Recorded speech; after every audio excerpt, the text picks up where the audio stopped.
Lei nº 8.112, de 11 de dezembro de 1990. O Presidente da República faço saber que o Congresso Nacional decreta e eu sanciono a seguinte lei, título e capítulo único. Das disposições preliminares art. Primeiro, esta lei institui o regime jurídico dos servidores públicos civis da União, das autarquias, inclusive as em regime especial, e das fundações públicas federais. Art. Segundo, para os efeitos desta lei, servidor é a pessoa legalmente investida em cargo público. Art. Terceiro, cargo público é o conjunto de atribuições e responsabilidades previstas na estrutura organizacional que devem ser cometidas a um servidor. Parágrafo único. Os cargos públicos, acessíveis a todos os brasileiros, são criados por lei, com denominação própria e vencimento pago pelos cofres públicos, para provimento em caráter efetivo ou em comissão. Art. Quarto, é proibida a prestação de serviços gratuitos, salvo os casos previstos em lei. Título II do provimento, vacância, remoção, redistribuição e substituição. Capítulo 1 do provimento, seção I. Disposições gerais. Art. Quinto, são requisitos básicos para investidura em cargo público. I. A nacionalidade brasileira. I. O gozo dos direitos políticos. I. A quitação com as obrigações militares e eleitorais. E V. O nível de escolaridade exigido para o exercício do cargo. V. A idade mínima de 18 anos. V. Aptidão física e mental. Primeiro, as atribuições do cargo podem justificar a exigência de outros requisitos estabelecidos em lei. Segundo, as pessoas portadoras de deficiência é assegurado o direito de se inscrever em concurso público para provimento de cargo cujas atribuições sejam compatíveis com a deficiência de que são portadoras. Para tais pessoas serão reservadas até 20% das vagas oferecidas no concurso. Terceiro, as universidades e instituições de pesquisa científica e tecnológica federais poderão prover seus cargos com professores, técnicos e cientistas estrangeiros, de acordo com as normas e os procedimentos desta lei. Art. Sexto, o provimento dos cargos públicos far-se-á mediante ato da autoridade competente de cada poder. Art. Sétimo, a investidura em cargo público ocorrerá com a posse. Art. Oitavo, são formas de provimento de cargo público. I. Nomeação. I. Promoção. V. Readaptação. Vi. Reversão. Vi. Aproveitamento. VII. Reintegração. IX. Recondução. Seção II da nomeação. Art. Nono, a nomeação far-se-á. I. Em caráter efetivo, quando se tratar de cargo isolado de provimento efetivo ou de carreira. I. Em comissão, inclusive na condição de interino, para cargos de confiança vagos. Parágrafo único. O servidor ocupante de cargo em comissão ou de natureza especial poderá ser nomeado para ter exercício, interinamente, em outro cargo de confiança, sem prejuízo das atribuições do que atualmente ocupa, hipótese em que deverá optar pela remuneração de um deles durante o período da interinidade. Art. 10. A nomeação para cargo de carreira ou cargo isolado de provimento efetivo depende de prévia habilitação em concurso público de provas ou de provas e títulos, obedecidos à ordem de classificação e o prazo de sua validade. Parágrafo único. Os demais requisitos para o ingresso e o desenvolvimento do servidor na carreira, mediante promoção, serão estabelecidos pela lei que fixar as diretrizes do sistema de carreira na administração pública federal e seus regulamentos. Seção II do concurso público. Art. 11.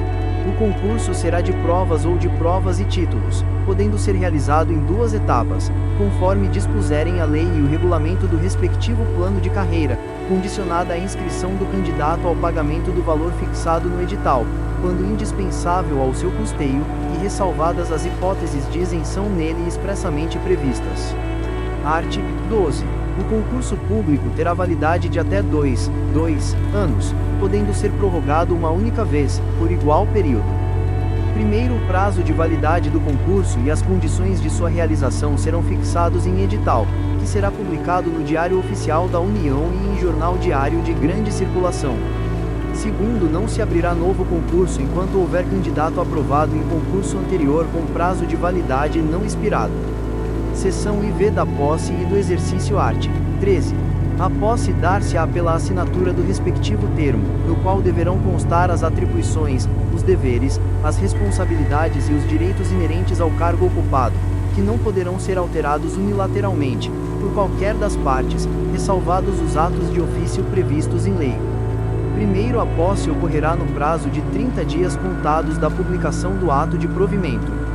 Segundo, em se tratando de servidor, que esteja na data de publicação do ato de provimento, em licença prevista nos incisos I e V do art. 81, ou afastado nas hipóteses dos incisos I e V, V e I, alíneas A, B, D, I, F, e X do art. 102, o prazo será contado do término do impedimento. Terceiro, a posse poderá dar-se mediante procuração específica. Quarto, só haverá posse nos casos de provimento de cargo por nomeação. Quinto, no ato da posse, o servidor apresentará declaração de bens e valores que constituem seu patrimônio e declaração quanto ao exercício ou não de outro cargo, emprego ou função pública. Sexto, será tornado sem efeito o ato de provimento se a posse não ocorrer no prazo previsto no primeiro deste artigo. Art. 14. A posse em cargo público dependerá de prévia inspeção médica oficial. Parágrafo único. Só poderá ser empossado aquele que for julgado apto física e mentalmente para o exercício do cargo. Art. 15. Exercício é o efetivo desempenho das atribuições do cargo público ou da função de confiança. Primeiro, é de 15 dias o prazo para o servidor empossado em cargo público entrar em exercício, contados da data da posse. Segundo, o servidor será exonerado do cargo ou será tornado sem efeito o ato de sua designação para a função de confiança, se não entrar em exercício nos prazos previstos neste artigo, observado o disposto no art. 18. Terceiro, a autoridade competente do órgão ou entidade para onde for nomeado ou designado o servidor compete dar-lhe exercício. Quarto, o início do exercício de função de confiança coincidirá com a data de publicação do ato de designação, salvo quando o servidor estiver em licença ou afastado por qualquer outro motivo legal, hipótese em que recairá no primeiro dia útil após o término do impedimento, que não poderá exceder a 30 dias da publicação. Art. 16. O início, a suspensão, a interrupção e o reinício do exercício serão registrados no assentamento individual do servidor. Parágrafo único. Ao entrar em exercício, o servidor apresentará ao órgão competente os elementos necessários ao seu assentamento individual. Art. 17. A promoção não interrompe o tempo de exercício, que é contado no novo posicionamento na carreira a partir da data de publicação do ato que promover o servidor. Art. 18. O servidor que deva ter exercício em outro município em razão de ter sido removido, redistribuído, requisitado, cedido ou posto em exercício provisório terá, no mínimo, 10 e, no máximo, 30 dias de prazo, contados da publicação do ato, para a retomada do efetivo desempenho das atribuições do cargo, incluído nesse prazo o tempo necessário para o deslocamento para a nova sede. Primeiro, na hipótese de o servidor encontrar-se em licença ou afastado legalmente, o prazo a que se refere este artigo será contado a partir do término do impedimento. Segundo, é facultado ao servidor declinar dos prazos estabelecidos no caput. Art. 19. Os servidores cumprirão jornada de trabalho fixada em razão das atribuições pertinentes aos respectivos cargos, respeitada a duração máxima do trabalho semanal de 40 horas e observados os limites mínimo e máximo de 6 horas e 8 horas diárias, respectivamente. Primeiro, o ocupante de cargo em comissão ou função de confiança submete-se a regime de integral dedicação ao serviço, observado o disposto no art. 120, podendo ser convocado sempre que houver interesse da administração. Segundo o disposto neste artigo, não se aplica a duração de trabalho estabelecida em leis especiais. Art. 20. Ao entrar em exercício, o servidor nomeado para cargo de provimento efetivo ficará sujeito a estágio probatório por período de 24 meses, durante o qual a sua aptidão e capacidade serão objeto de avaliação para o desempenho do cargo, observados os seguintes fatores: I. Assiduidade. I. Disciplina. I. Capacidade de iniciativa. E V. Produtividade. V. Responsabilidade. Primeiro 4 meses antes de fim do período do estágio probatório, será submetida à homologação da autoridade competente à avaliação do desempenho do servidor, realizada por comissão constituída para essa finalidade, de acordo com o que dispuser a lei ou o regulamento da respectiva carreira ou cargo, sem prejuízo da continuidade de apuração dos fatores enumerados nos incisos I a V do caput deste artigo. Segundo, o servidor não aprovado no estágio probatório será exonerado ou, se estável, reconduzido ao cargo anteriormente ocupado, observado o disposto no parágrafo único do art. 29.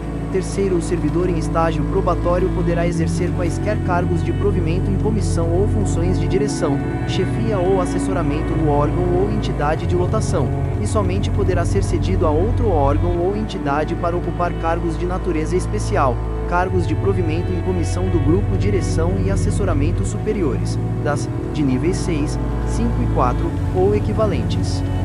Quarto, ao servidor em estágio probatório somente poderão ser concedidas as licenças e os afastamentos previstos nos arts.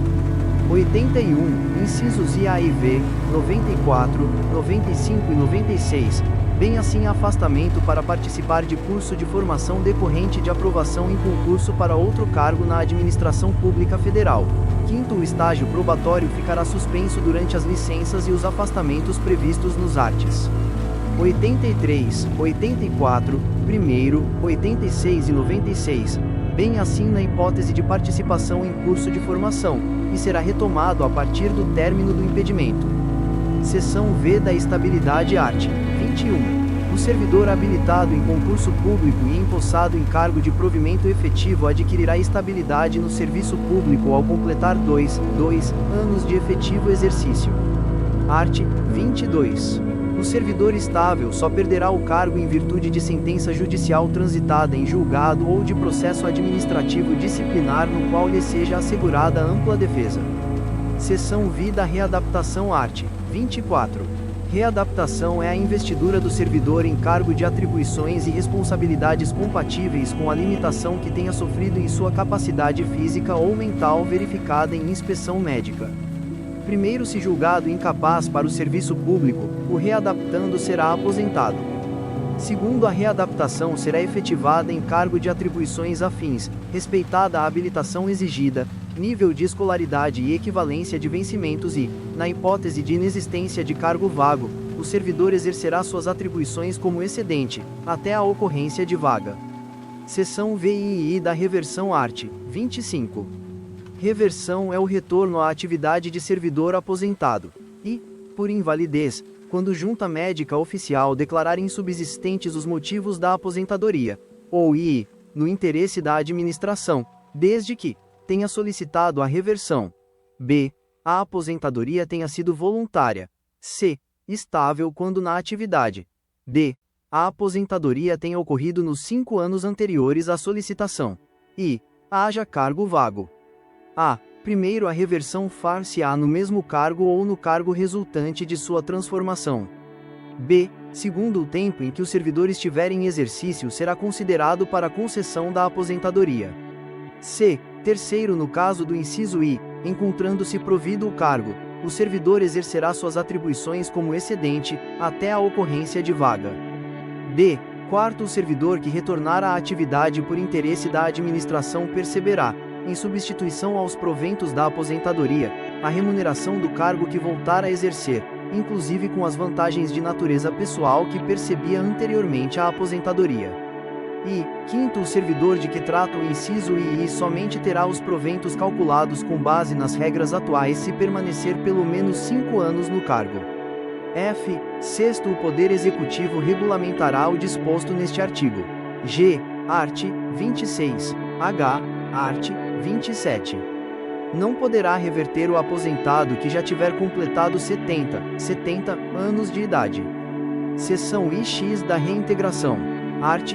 28. A reintegração é a reinvestidura do servidor estável no cargo anteriormente ocupado, ou no cargo resultante de sua transformação, quando invalidada a sua demissão por decisão administrativa ou judicial, com ressarcimento de todas as vantagens. Primeiro, na hipótese de o cargo ter sido extinto, o servidor ficará em disponibilidade, observado o disposto nos arts. 30 e 31. Segundo, encontrando-se provido o cargo, o seu eventual ocupante será reconduzido ao cargo de origem, sem direito à indenização ou aproveitado em outro cargo, ou, ainda, posto em disponibilidade. Seção X da recondução art. 29. Recondução é o retorno do servidor estável ao cargo anteriormente ocupado e decorrerá de i. Inabilitação em estágio probatório relativo a outro cargo. E reintegração do anterior ocupante. Parágrafo único. Encontrando-se provido o cargo de origem, o servidor será aproveitado em outro, observado o disposto no art. 30. Seção X da disponibilidade e do aproveitamento art. 30. O retorno à atividade de servidor em disponibilidade far-se-á mediante aproveitamento obrigatório em cargo de atribuições e vencimentos compatíveis com o anteriormente ocupado. Art. 31. O órgão central do Sistema de Pessoal Civil determinará o imediato aproveitamento de servidor em disponibilidade em vaga que vier a ocorrer nos órgãos ou entidades da Administração Pública Federal. Parágrafo único. Na hipótese prevista no terceiro do art. 37, o servidor posto em disponibilidade poderá ser mantido sob responsabilidade do órgão central do Sistema de Pessoal Civil da Administração Federal, CIPEC, até o seu adequado aproveitamento em outro órgão ou entidade. Art. 32.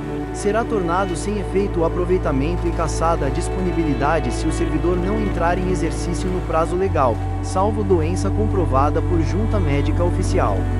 Capítulo 2 da vacância art. 33. A vacância do cargo público decorrerá de i. Exoneração, i. Demissão, i. Promoção, vi. Readaptação, vi. Aposentadoria, vii. Posse em outro cargo inacumulável, ix. Falecimento. Art. 34.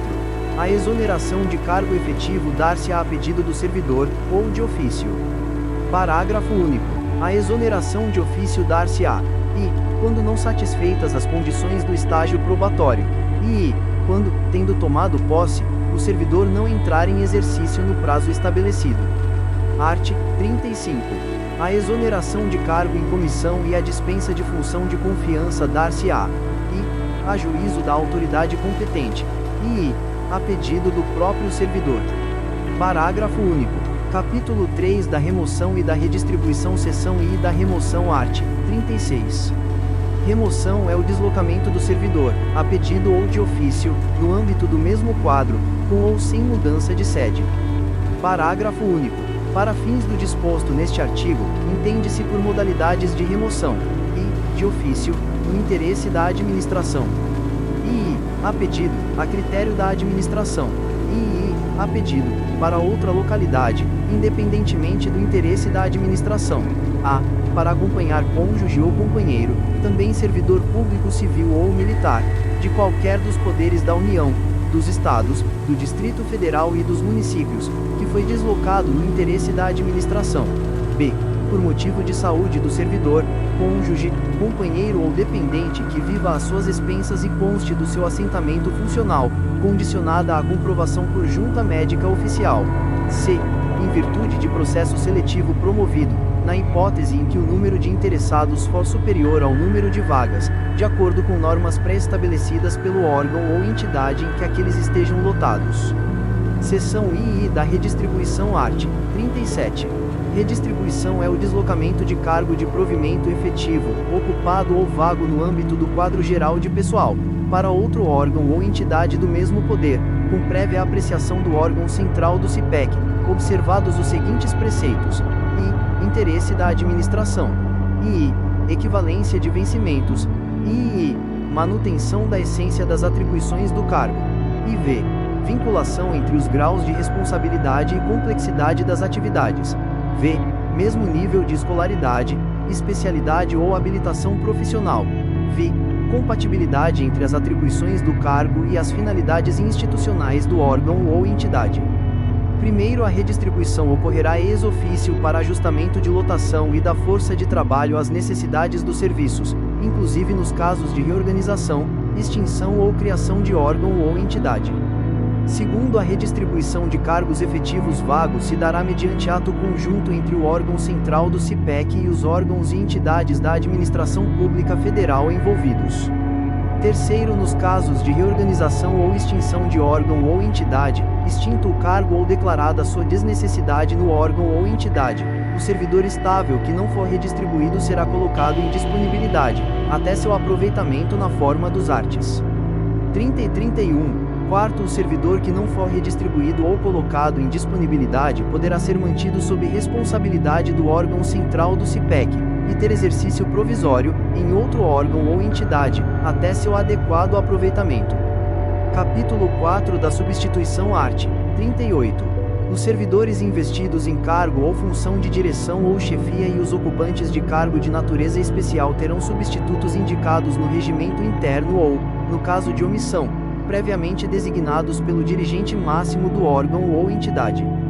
Primeiro, o substituto assumirá automática e cumulativamente, sem prejuízo do cargo que ocupa, o exercício do cargo ou função de direção ou chefia e os de natureza especial, nos afastamentos, impedimentos legais ou regulamentares do titular e na vacância do cargo, hipóteses em que deverá optar pela remuneração de um deles durante o respectivo período.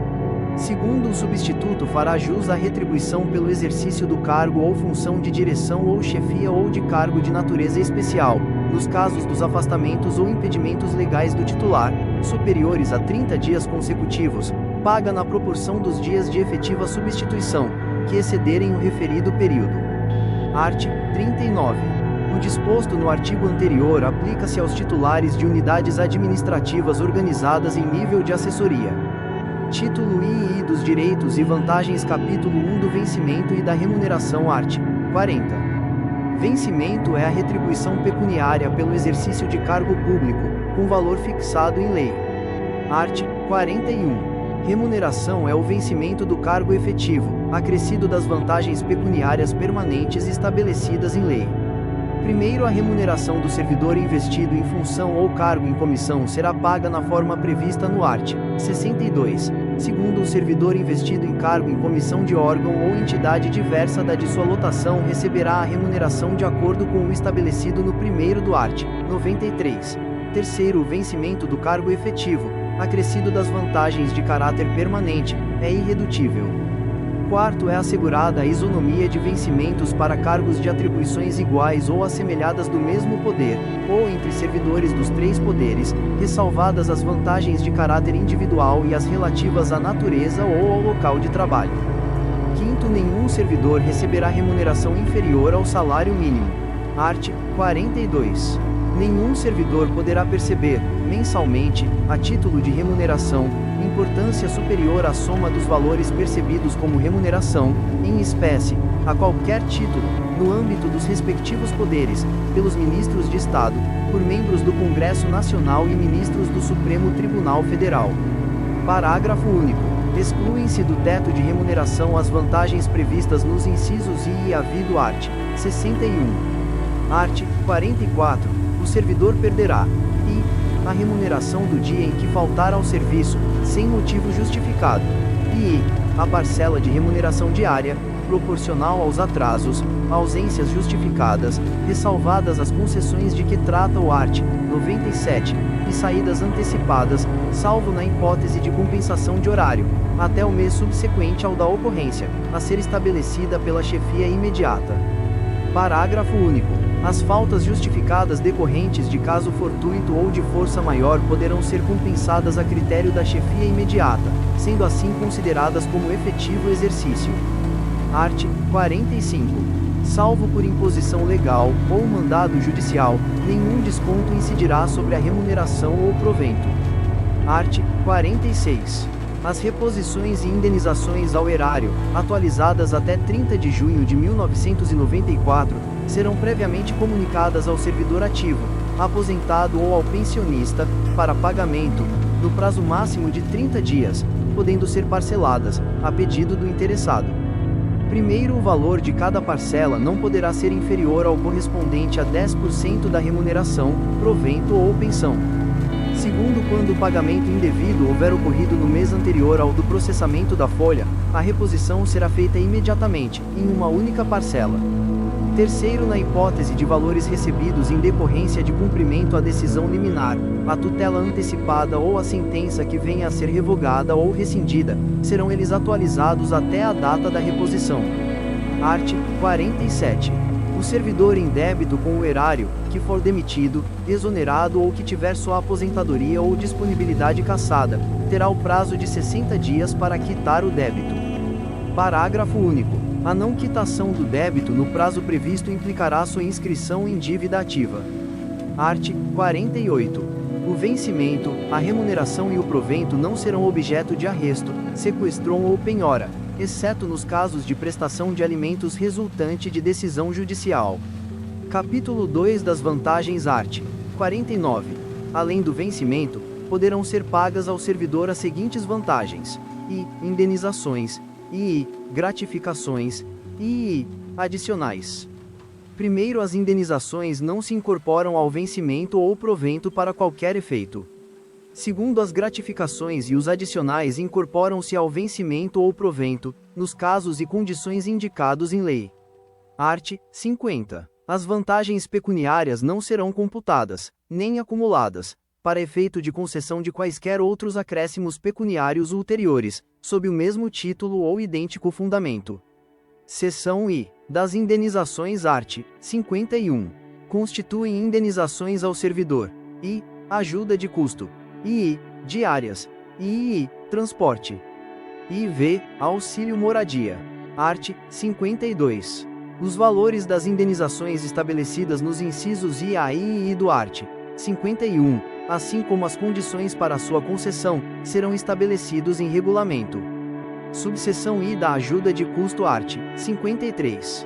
A ajuda de custo destina-se a compensar as despesas de instalação do servidor que, no interesse do serviço, passar a ter exercício em nova sede, com mudança de domicílio em caráter permanente, vedado o duplo pagamento de indenização, a qualquer tempo, no caso de o cônjuge ou companheiro que detenha também a condição de servidor, vier a ter exercício na mesma sede. Primeiro, correm por conta da administração as despesas de transporte do servidor e de sua família, compreendendo passagem, bagagem e bens pessoais. Segundo, a família do servidor que falecer na nova sede são assegurados ajuda de custo e transporte para a localidade de origem, dentro do prazo de um ano, contado do óbito. Terceiro, não será concedida ajuda de custo nas hipóteses de remoção previstas nos incisos i e i do parágrafo único do art. 36. Art. 54. A ajuda de custo é calculada sobre a remuneração do servidor, conforme se dispuser em regulamento, não podendo exceder a importância correspondente a 3 meses. Art. 55. Não será concedida ajuda de custo ao servidor que se afastar do cargo, ou reassumi-lo, em virtude de mandato eletivo. Art. 56. Será concedida ajuda de custo àquele que, não sendo servidor da União, for nomeado para cargo em comissão, com mudança de domicílio. Parágrafo único. No afastamento previsto no inciso I do art. 93, a ajuda de custo será paga pelo órgão cessionário, quando cabível. Art. 57.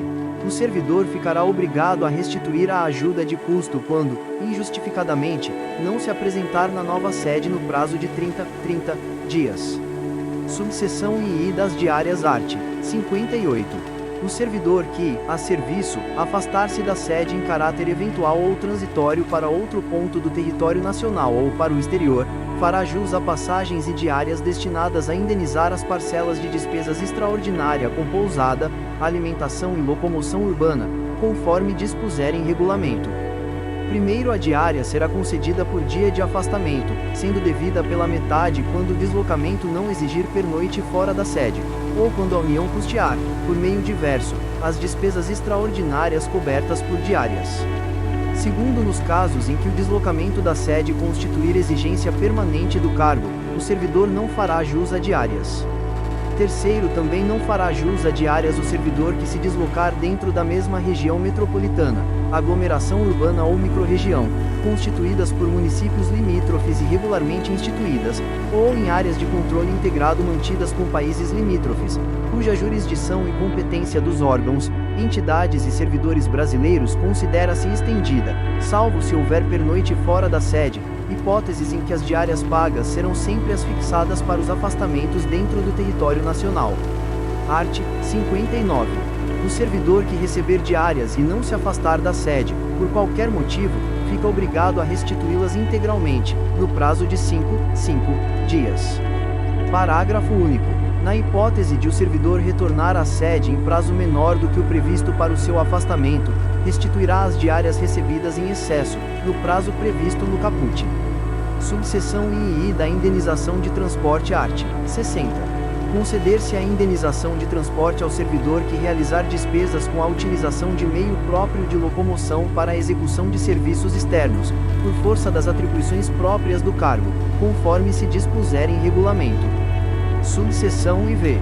Do auxílio moradia art. 60-A. O auxílio moradia consiste no ressarcimento das despesas comprovadamente realizadas pelo servidor com aluguel de moradia ou com meio de hospedagem administrado por empresa hoteleira, no prazo de 1 mês após a comprovação da despesa pelo servidor. Art. 60-B. Conceder-se-á auxílio moradia ao servidor se atendidos os seguintes requisitos: i.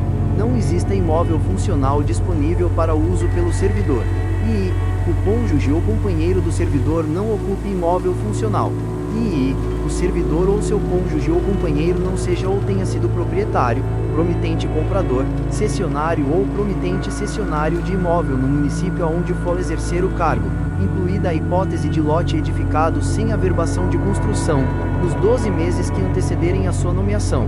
E v. Nenhuma outra pessoa que resida com o servidor receba auxílio moradia. V. O servidor tenha se mudado do local de residência para ocupar cargo em comissão ou função de confiança do grupo direção e assessoramento superiores, das níveis 4, 5 e 6, de natureza especial, de ministro de Estado ou equivalentes vi. O município no qual assuma o cargo em comissão ou função de confiança não se enquadre nas hipóteses do art. 58, terceiro, em relação ao local de residência ou domicílio do servidor. Vi. O servidor não tenha sido domiciliado ou tenha residido no município, nos últimos 12 meses, aonde for exercer o cargo em comissão ou função de confiança, desconsiderando-se prazo inferior a 60 dias dentro desse período. E vi. O deslocamento não tenha sido por força de alteração de lotação ou nomeação para cargo efetivo. E x. O deslocamento tenha ocorrido após 30 de junho de 2006. Parágrafo único. Para fins do inciso vi, não será considerado o prazo no qual o servidor estava ocupando outro cargo em comissão relacionado no inciso v art. 60-D. O valor mensal do auxílio moradia é limitado a 25%, do valor do cargo em comissão, função comissionada ou cargo de ministro de Estado ocupado. Primeiro, o valor do auxílio moradia não poderá superar 25%, da remuneração de ministro de Estado. Segundo, independentemente do valor do cargo em comissão ou função comissionada, fica garantido a todos os que preencherem os requisitos o ressarcimento até o valor de R$ 1.800. Art. 60-E. No caso de falecimento, exoneração, colocação de imóvel funcional à disposição do servidor ou aquisição de imóvel, o auxílio moradia continuará sendo pago por 1 mês. Seção II das gratificações e adicionais art. 61. Além do vencimento e das vantagens previstas nesta lei, serão deferidos aos servidores as seguintes retribuições, gratificações e adicionais: i. Retribuição pelo exercício de função de direção, chefia e assessoramento, e gratificação natalina. E v. Adicional pelo exercício de atividades insalubres, perigosas ou penosas. V. Adicional pela prestação de serviço extraordinário. Vi. Adicional noturno. Vi. Adicional de férias. VII. Outros, relativos ao local ou à natureza do trabalho. E x. Gratificação por encargo de curso ou concurso. Subseção I da retribuição pelo exercício de função de direção, chefia e assessoramento art. 62. Ao servidor ocupante de cargo efetivo investido em função de direção, chefia ou assessoramento, cargo de provimento em comissão ou de natureza especial é devida retribuição pelo seu exercício. Parágrafo único. Lei específica estabelecerá a remuneração dos cargos em comissão de que trata o inciso II do art. 9. Art. 62-A. Fica transformada em vantagem pessoal nominalmente identificada. VPNI é a incorporação da retribuição pelo exercício de função de direção, chefia ou assessoramento, cargo de provimento em comissão ou de natureza especial a que se referem os arts. Terceiro e 10 da Lei no 8.911, de 11 de julho de 1994, e o art. 3º da Lei no 9.624, de 2 de abril de 1998. Parágrafo único. A VPNI de que trata o caput deste artigo somente estará sujeita às revisões gerais de remuneração dos servidores públicos federais. Subseção II da gratificação natalina art. 63. A gratificação natalina corresponde a um dozeavos da remuneração a que o servidor fizer jus no mês de dezembro, por mês de exercício no respectivo ano. Parágrafo único. A fração igual ou superior a 15 dias será considerada como mês integral. Art. 64. A gratificação será paga até o dia 20 do mês de dezembro de cada ano. Art. 65. O servidor exonerado perceberá sua gratificação natalina, proporcionalmente aos meses de exercício, calculada sobre a remuneração do mês da exoneração.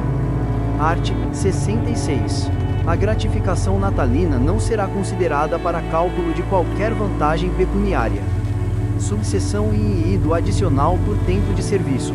Subseção IV dos adicionais de insalubridade, periculosidade ou atividades penosas art. 68. Os servidores que trabalhem com habitualidade em locais insalubres ou em contato permanente com substâncias tóxicas, radioativas ou com risco de vida, fazem jus a um adicional sobre o vencimento do cargo efetivo. Primeiro, o servidor que fizer jus aos adicionais de insalubridade e de periculosidade deverá optar por um deles. Segundo, o direito ao adicional de insalubridade ou periculosidade cessa com a eliminação das condições ou dos riscos que deram causa à sua concessão. Art. 69. Haverá permanente controle da atividade de servidores em operações ou locais considerados penosos, insalubres ou perigosos. Parágrafo único. A servidora gestante ou lactante será afastada, enquanto durar a gestação e a lactação, das operações e locais previstos neste artigo, exercendo suas atividades em local salubre e em serviço não penoso e não perigoso. Art. 70. Na concessão dos adicionais de atividades penosas, de insalubridade e de periculosidade, serão observadas as situações estabelecidas em legislação específica. Art. 71. O adicional de atividade penosa será devido aos servidores em exercício em zonas de fronteira ou em localidades cujas condições de vida o justifiquem, nos termos, condições e limites fixados em regulamento. Art. 72. Os locais de trabalho e os servidores que operam com raios-x ou substâncias radioativas serão mantidos sob controle permanente, de modo que as doses de radiação ionizante não ultrapassem o nível máximo previsto na legislação própria. Parágrafo único. Os servidores a que se refere este artigo serão submetidos a exames médicos a cada 6 meses. Subseção V do adicional por serviço extraordinário art. 73. O serviço extraordinário será remunerado com acréscimo de 50%, em relação à hora normal de trabalho.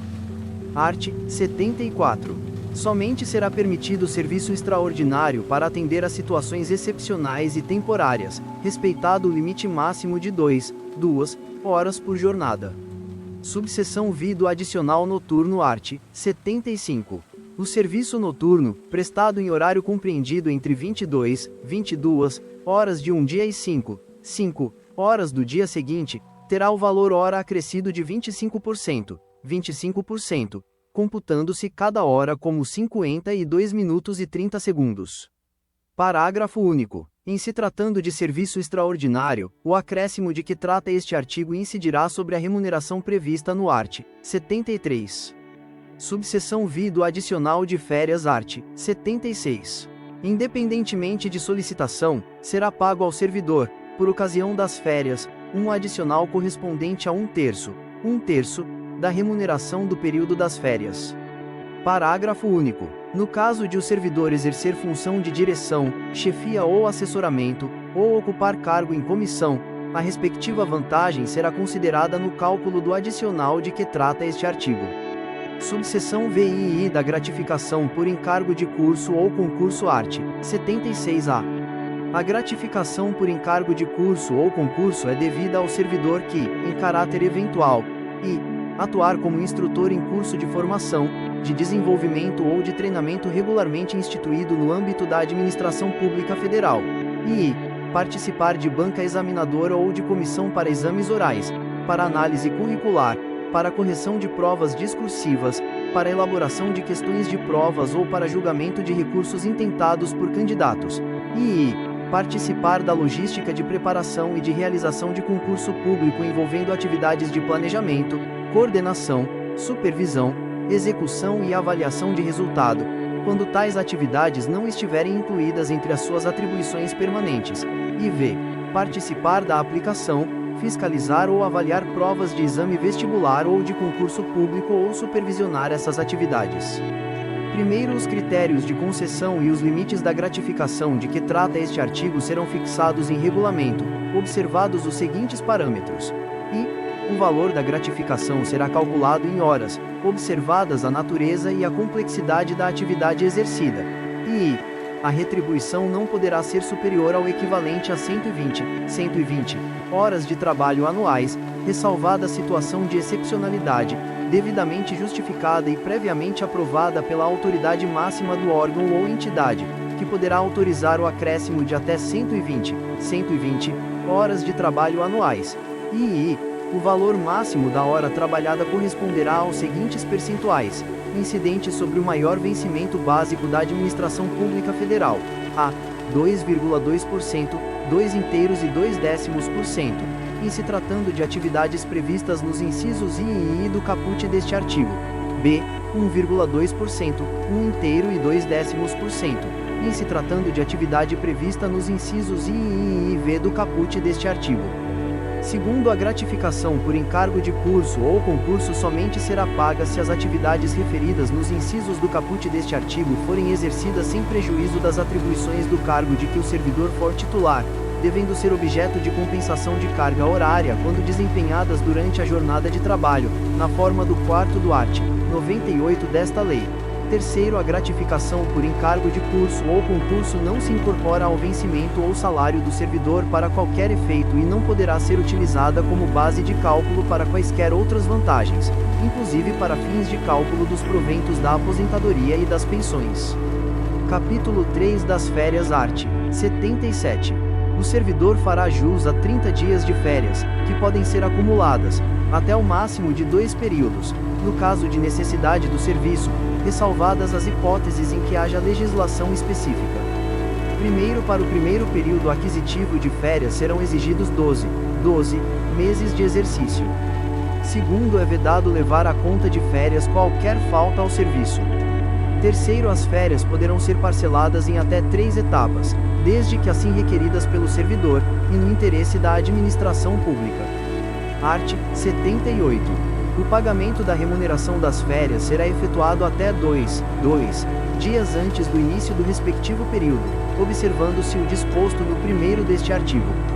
Terceiro, o servidor exonerado do cargo efetivo, ou em comissão, perceberá a indenização relativa ao período das férias a que tiver direito e ao incompleto, na proporção de 1/12 por mês de efetivo exercício, ou fração superior a 14 dias. Quarto, a indenização será calculada com base na remuneração do mês em que for publicado o ato exoneratório. Quinto, em caso de parcelamento, o servidor receberá o valor adicional previsto no inciso XV do art.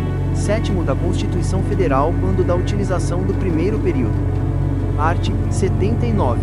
O servidor que opera direta e permanentemente com raios X ou substâncias radioativas gozará 20 dias consecutivos de férias, por semestre de atividade profissional, proibida em qualquer hipótese a acumulação. Art. 80. As férias somente poderão ser interrompidas por motivo de calamidade pública, comoção interna, convocação para júri, serviço militar ou eleitoral, ou por necessidade do serviço declarada pela autoridade máxima do órgão ou entidade. Parágrafo único. O restante do período interrompido será gozado de uma só vez, observado o disposto no art. 77. Capítulo 4 das licenças seção e disposições gerais.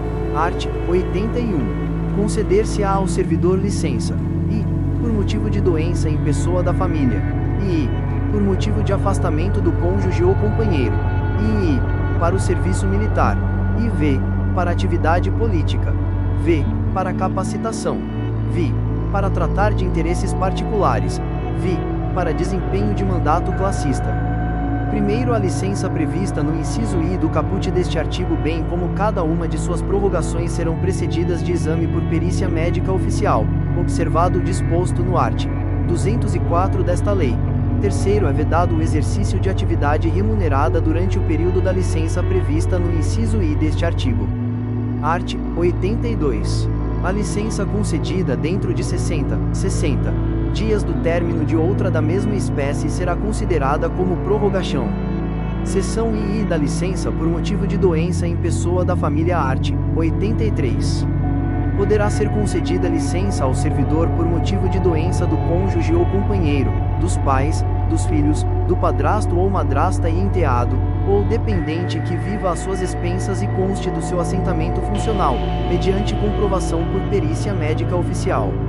Primeiro, a licença somente será deferida se a assistência direta do servidor for indispensável e não puder ser prestada simultaneamente com o exercício do cargo ou mediante compensação de horário, na forma do disposto no inciso I do art.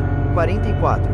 Segundo, a licença de que trata o caput, incluídas as prorrogações, poderá ser concedida a cada período de 12 meses nas seguintes condições: e, por até 60 dias, consecutivos ou não, mantida a remuneração do servidor, e, por até 90 dias, consecutivos ou não, sem remuneração.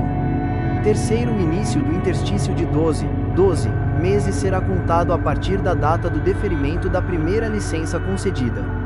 Quarto, a soma das licenças remuneradas e das licenças não remuneradas, incluídas as respectivas prorrogações, concedidas em um mesmo período de 12 meses, observado o disposto no terceiro, não poderá ultrapassar os limites estabelecidos nos incisos I e I. Seção I e I da licença por motivo de afastamento do cônjuge. Art. 84. Poderá ser concedida licença ao servidor para acompanhar cônjuge ou companheiro que foi deslocado para outro ponto do território nacional, para o exterior ou para o exercício de mandato eletivo dos poderes executivo e legislativo. Primeiro, a licença será por prazo indeterminado e sem remuneração. Segundo, no deslocamento de servidor cujo cônjuge ou companheiro também seja servidor público, civil ou militar, de qualquer dos poderes da União, dos Estados, do Distrito Federal e dos municípios, poderá haver exercício provisório em órgão ou entidade da administração federal direta, autárquica ou fundacional, desde que para o exercício de atividade compatível com o seu cargo. Seção IV da licença para o serviço militar. Art. 85. Ao servidor convocado para o serviço militar será concedida licença, na forma e condições previstas na legislação específica. Parágrafo único. Concluído o serviço militar, o servidor terá até 30 dias sem remuneração para reassumir o exercício do cargo. Seção V da licença para atividade política. Art. 86. O servidor terá direito à licença, sem remuneração, durante o período que mediar entre a sua escolha em convenção partidária, como candidato a cargo eletivo, e a véspera do registro de sua candidatura perante a Justiça Eleitoral. Primeiro, o servidor candidato a cargo eletivo na localidade onde desempenha suas funções e que exerça cargo de direção, chefia, assessoramento, arrecadação ou fiscalização, dele será afastado, a partir do dia imediato ao do registro de sua candidatura perante a Justiça Eleitoral, até o 10º dia seguinte ao do pleito. Segundo, a partir do registro da candidatura e até o 10º dia seguinte ao da eleição, o servidor fará jus à licença, assegurados os vencimentos do cargo efetivo, somente pelo período de 3 meses. Seção V da licença para capacitação. Art. 87. Após cada quinquênio de efetivo exercício, o servidor poderá, no interesse da administração, afastar-se do exercício do cargo efetivo, com a respectiva remuneração, por até 3 meses, para participar de curso de capacitação profissional. Parágrafo único. Os períodos de licença de que trata o caput não são acumuláveis. Seção V da licença para tratar de interesses particulares. Art. 91. A critério da administração, poderão ser concedidas ao servidor ocupante de cargo efetivo, desde que não esteja em estágio probatório, licenças para o trato de assuntos particulares pelo prazo de até 3 anos consecutivos, sem remuneração. Parágrafo único. A licença poderá ser interrompida, a qualquer tempo, a pedido do servidor ou no interesse do serviço. Seção VII da licença para o desempenho de mandato classista art. 92. É assegurado ao servidor o direito à licença sem remuneração para o desempenho de mandato em confederação, federação, associação de classe de âmbito nacional, sindicato representativo da categoria ou entidade fiscalizadora da profissão ou, ainda, para participar de gerência ou administração em sociedade cooperativa constituída por servidores públicos para prestar serviços a seus membros, observado o disposto na alínea C do inciso VII do art. 102 desta lei, conforme disposto em regulamento e observados os seguintes limites: e, para entidades com até 5.000 associados, 2 servidores, e, para entidades com 5.001 a 30.000 associados, 4 servidores, e, para entidades com mais de 30.000 associados, 8 servidores. Primeiro, somente poderão ser licenciados os servidores eleitos para cargos de direção ou de representação nas referidas entidades, desde que cadastradas no órgão competente. Segundo, a licença terá duração igual à do mandato, podendo ser renovada, no caso de reeleição. Capítulo 5 dos afastamentos, seção I do afastamento para servir a outro órgão ou entidade art. 93. O servidor poderá ser cedido para ter exercício em outro órgão ou entidade dos poderes da União, dos Estados, ou do Distrito Federal e dos municípios, nas seguintes hipóteses: e, para exercício de cargo em comissão ou função de confiança, e, em casos previstos em leis específicas. Primeiro, na hipótese do inciso I, sendo a cessão para órgãos ou entidades dos Estados, do Distrito Federal ou dos municípios, o ônus da remuneração será do órgão ou entidade cessionária, mantido o ônus para o cedente nos demais casos. Segundo, na hipótese de o servidor cedido à empresa pública ou sociedade de economia mista, nos termos das respectivas normas, optar pela remuneração do cargo efetivo ou pela remuneração do cargo efetivo acrescida de percentual da retribuição do cargo em comissão, a entidade cessionária efetuará o reembolso das despesas realizadas pelo órgão ou entidade de origem. Terceiro, a cessão far-se-á mediante portaria publicada no Diário Oficial da União. Quarto, mediante autorização expressa do Presidente da República, o servidor do Poder Executivo poderá ter exercício em outro órgão da administração federal direta que não tenha quadro próprio de pessoal, para fim determinado e a prazo certo. Quinto, aplica-se à União, em se tratando de empregado ou servidor por ela requisitado, as disposições dos 1º e 2º deste artigo. Sexto, as cessões de empregados de empresa pública ou de sociedade de economia mista, que receba recursos de Tesouro Nacional para o custeio total ou parcial da sua folha de pagamento de pessoal, independem das disposições contidas nos incisos I, 1º e 2º deste artigo, ficando o exercício do empregado cedido condicionado à autorização específica do Ministério do Planejamento, Orçamento e Gestão, exceto nos casos de ocupação de cargo em comissão ou função gratificada. 7 graus. O Ministério do Planejamento, Orçamento e Gestão, com a finalidade de promover a composição da força de trabalho dos órgãos e entidades da administração pública federal, poderá determinar a lotação ou o exercício de empregado ou servidor, independentemente da observância do constante no inciso I e nos 1º e 2º deste artigo. Seção II do afastamento para exercício de mandato eletivo art. 94.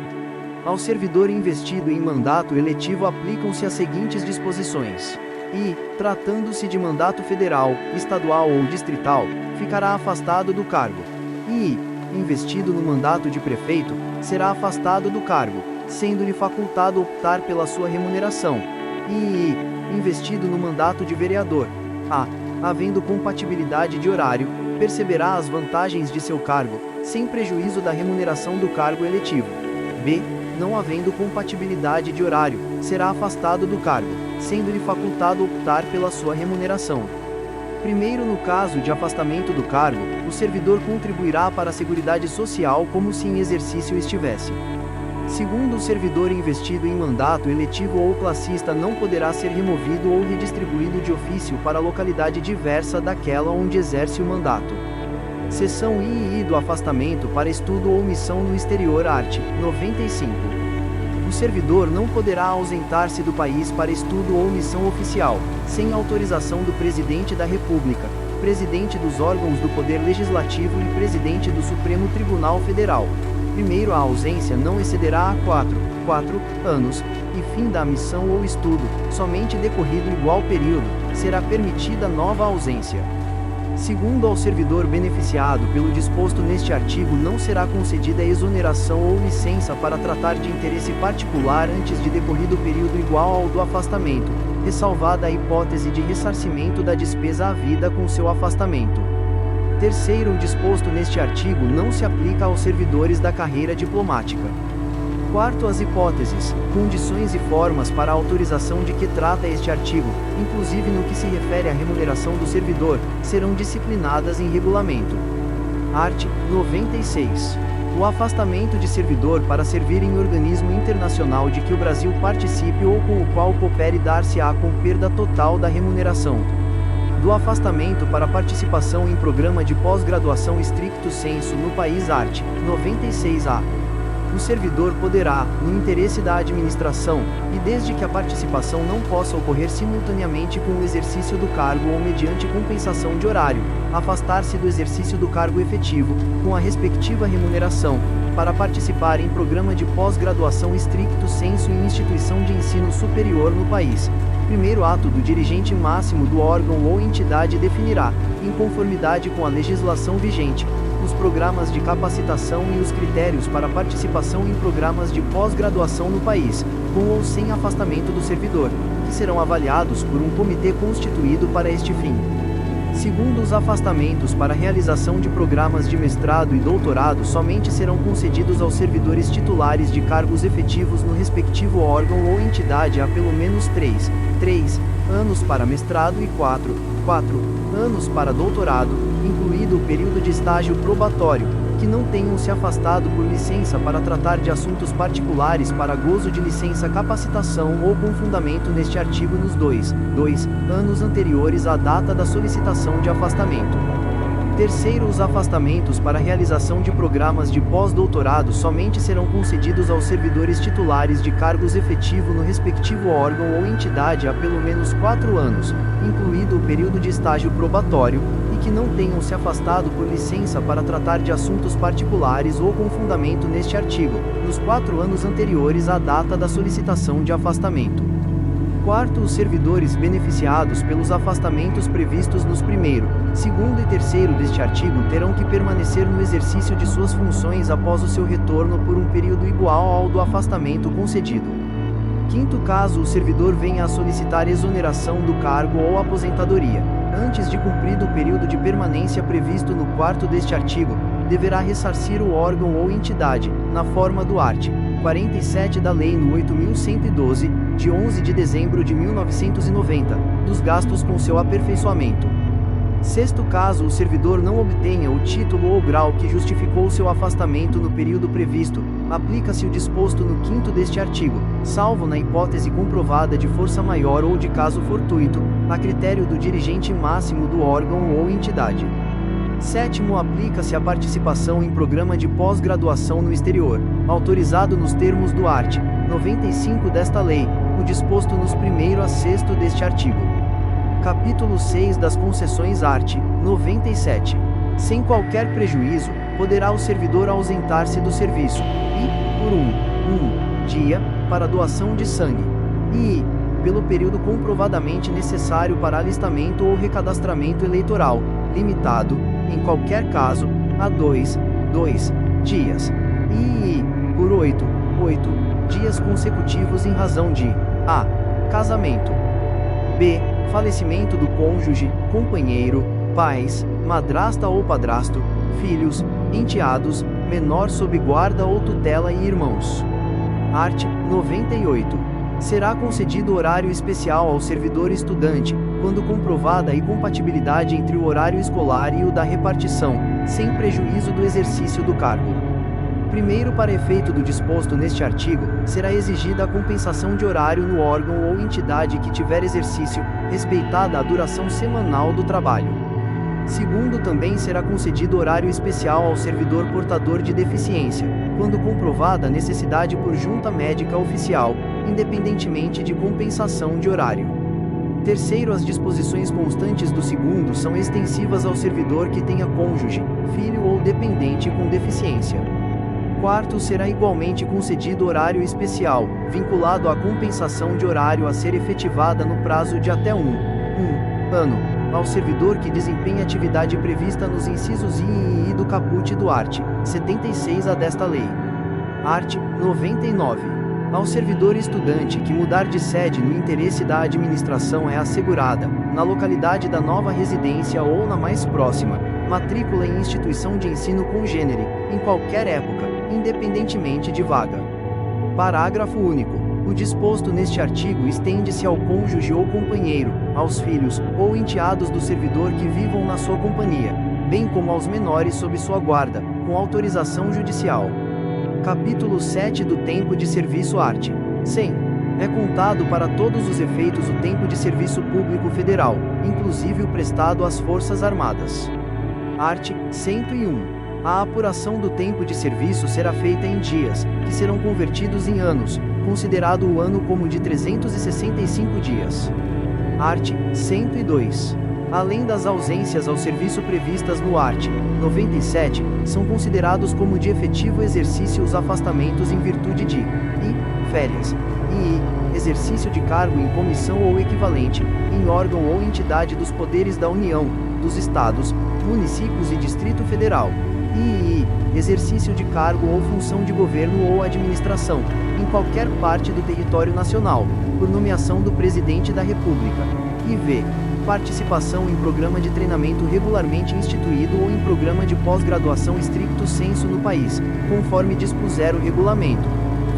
Desempenho de mandato eletivo federal, estadual, municipal ou do Distrito Federal, exceto para promoção por merecimento. Júri e outros serviços obrigatórios por lei. Missão ou estudo no exterior, quando autorizado o afastamento, conforme dispuser o regulamento.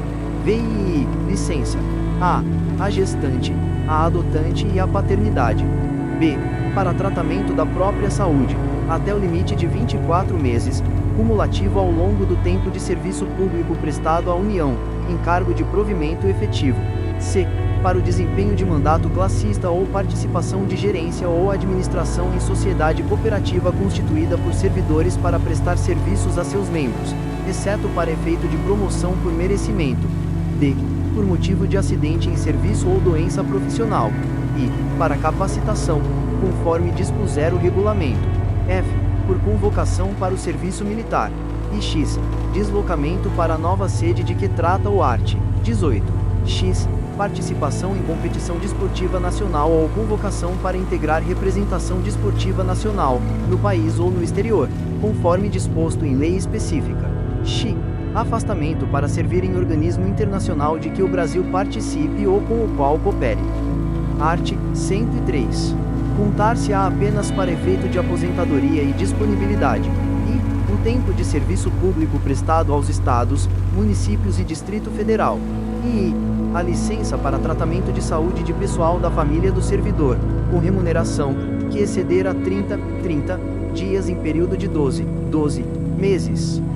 E a licença para atividade política, no caso do art. 86, segundo, e o tempo correspondente ao desempenho de mandato eletivo federal, estadual, municipal ou distrital, anterior ao ingresso no serviço público federal. O tempo de serviço em atividade privada, vinculada à Previdência Social. O tempo de serviço relativo a tiro de guerra. O tempo de licença para tratamento da própria saúde que exceder o prazo a que se refere a linha B, do inciso e do art. 102. Primeiro, o tempo em que o servidor esteve aposentado será contado apenas para nova aposentadoria. Segundo, será contado em dobro o tempo de serviço prestado às Forças Armadas em operações de guerra. Terceiro, é vedada a contagem cumulativa de tempo de serviço prestado concomitantemente em mais de um cargo ou função de órgão ou entidades dos poderes da União, Estado, Distrito Federal e Município, autarquia, fundação pública, sociedade de economia mista e empresa pública. Capítulo 8 do Direito de Petição art. 104. É assegurado ao servidor o direito de requerer aos poderes públicos, em defesa de direito ou interesse legítimo. Art. 105. O requerimento será dirigido à autoridade competente para decidi-lo e encaminhado por intermédio daquela a que estiver imediatamente subordinado o requerente. Art. 106. Cabe pedido de reconsideração à autoridade que houver expedido o ato ou proferido a primeira decisão, não podendo ser renovado. Parágrafo único. O requerimento e o pedido de reconsideração de que tratam os artigos anteriores deverão ser despachados no prazo de 5 dias e decididos dentro de 30 dias. Art. 107. Caberá recurso, i, do indeferimento do pedido de reconsideração, e das decisões sobre os recursos sucessivamente interpostos. Primeiro o recurso será dirigido à autoridade imediatamente superior à que tiver expedido o ato ou proferido a decisão, e, sucessivamente, em escala ascendente, às demais autoridades. Segundo o recurso será encaminhado por intermédio da autoridade a que estiver imediatamente subordinado o requerente. Art. 108. O prazo para interposição de pedido de reconsideração ou de recurso é de 30 dias, a contar da publicação ou da ciência, pelo interessado, da decisão recorrida. Art. 109. O recurso poderá ser recebido com efeito suspensivo, a juízo da autoridade competente. Parágrafo único. Em caso de provimento do pedido de reconsideração ou do recurso, os efeitos da decisão retroagirão à data do ato impugnado. Art. 110. O direito de requerer prescreve, e, em 5 anos, quanto aos atos de demissão e de cassação de aposentadoria ou disponibilidade, ou que afetem interesse patrimonial e créditos resultantes das relações de trabalho, e, em 120 dias, nos demais casos, salvo quando outro prazo for fixado em lei. Parágrafo único. O prazo de prescrição será contado da data da publicação do ato impugnado ou da data da ciência pelo interessado, quando o ato não for publicado. Art. 111. O pedido de reconsideração e o recurso, quando cabíveis, interrompem a prescrição. Art. 112. A prescrição é de ordem pública, não podendo ser relevada pela administração. Art. 113. Para o exercício do direito de petição, é assegurada a vista do processo ou documento, na repartição, ao servidor ou a procurador por ele constituído. Art. 114. A administração deverá rever seus atos, a qualquer tempo, quando eivados de ilegalidade. Art. 115. São fatais e improrrogáveis os prazos estabelecidos neste capítulo, salvo motivo de força maior. Título IV do Regime Disciplinar. Capítulo 1 dos Deveres Art. 116. São deveres do servidor, e, exercer com zelo e dedicação as atribuições do cargo, e, ser leal às instituições a que servir, e, observar as normas legais e regulamentares, e v. cumprir as ordens superiores, exceto quando manifestamente ilegais, v. atender com presteza, a. ao público em geral, prestando as informações requeridas, ressalvadas as protegidas por sigilo, b.